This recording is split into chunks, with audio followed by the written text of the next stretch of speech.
واسه این قسمت اتاقم یه دونه میز میخواستم، به خاطر اینکه وقتی که روی میزم نشستم و دارم براتون ویدیو میگیرم خیلی راحت پشت من میز باشه که روش چیزای تزیینی قرار بدم و فعلا یه دوتا پوستر فقط. و خب میخواستم میز بخرم که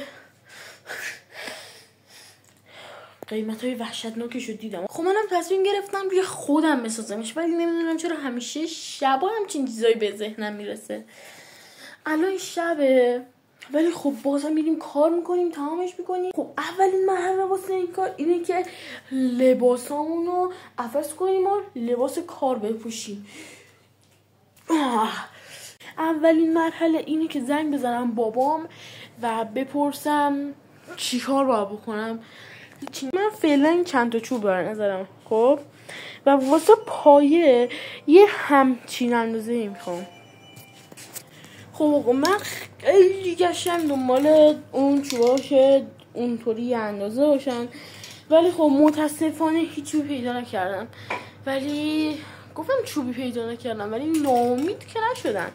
ما بعد اساس کشی کلی از این جوابای موز برام بود و گفتم خب دوتاشو میکنم تو هم با اسپری رنگشون میکنم و یه پایه خوب درست میکنم. من بود اینو بکنم تو این نمیرفت. من با هره اون قسمت بریدم تو راحت جاشه. امیدوارم جاشه.